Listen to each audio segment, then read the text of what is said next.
Assalamualaikum warahmatullahi wabarakatuh. Perkenalkan, nama saya Fernanda Widarovic Sani. Saya dari Universitas Siber Asia, program studi S1 Akuntansi. Saya akan mempresentasikan tugas UAS saya, di mana di sini saya mengambil tema konflik manajemen. Langsung saja, judul dari presentasi ini yaitu analisis konflik manajemen. Agendanya yang pertama, saya akan jelaskan definisi, kemudian poin kedua prinsip estetika humanisme dalam konflik manajemen, poin ketiga strategi konflik manajemen, keempat saya berikan sampel studi kasus konflik antar departemen, kemudian yang terakhir saya akan jelaskan implementasi dalam kehidupan sehari-hari. Langsung ke definisi pengertian manajemen konflik. Definisi dari konfliknya sendiri yaitu ketidakselarasan antara dua pihak atau lebih yang bisa disebabkan oleh perbedaan pendapat, kepentingan, atau tujuan. Konflik bisa terjadi di berbagai konteks, contohnya interpersonal, organisasi, sosial, dan lain-lain. Manajemen konflik sendiri yaitu proses menangani konflik secara efektif untuk mencapai resolusi yang positif, melibatkan identifikasi sumber konflik, memahami perspektif semua pihak, dan menemukan solusi yang saling menguntungkan. Prinsip humanisme dalam manajemen konflik. Yang pertama, empati, yaitu mampu menempatkan diri pada posisi orang lain untuk memahami perasaan dan perspektif mereka. Membantu dalam menciptakan lingkungan yang lebih saling menghormati dan memahami. Yang kedua, keterbukaan. Berbicara dengan jujur dan transparan tentang perasaan, kebutuhan, dan harapan. Membangun kepercayaan dan meminimalkan kesalahpahaman.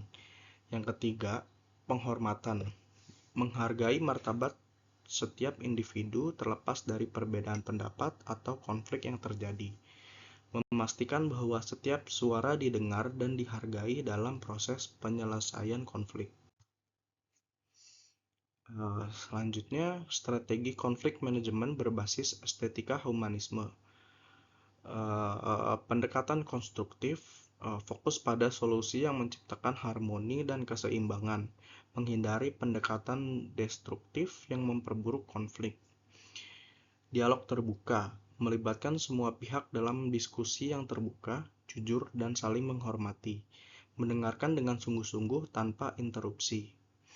Selanjutnya, negosiasi, mencari solusi win-win yang adil dan bermanfaat bagi semua pihak, bersikap fleksibel dan terbuka terhadap berbagai alternatif solusi.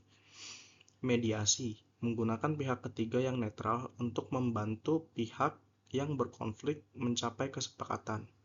Mediasi membantu mengurangi bias dan memfasilitasi komunikasi yang lebih efektif.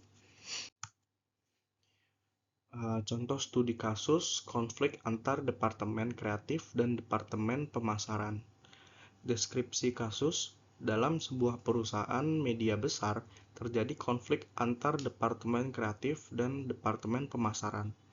Departemen kreatif ingin lebih fokus pada estetika dan kualitas artistik dari konten yang mereka produksi. Sedangkan departemen pemasaran lebih fokus pada aspek komersial dan pengaruh pasar dari konten yang diproduksi. Di sini saya coba analisis masalah utamanya, perbedaan prioritas dan tujuan antara dua departemen. Kemudian ketegangan akibat kurangnya komunikasi dan pemahaman terhadap perspektif masing-masing departemen. Kemudian pendekatan estetikanya menggunakan bahasa yang indah dan bermakna dalam komunikasi antar departemen, menghargai kontribusi artistik dari departemen kreatif sambil mengintegrasikan kebutuhan pasar dari departemen pemasaran. Selanjutnya dilakukan pendekatan humanisme, empati. Masing-masing departemen berusaha memahami tantangan dan tujuan dari pihak lain. Keterbukaan, dialog terbuka antara prioritas dan harapan masing-masing. Penghormatan, menghargai keahlian dan perspektif masing-masing pihak dalam mencapai tujuan bersama.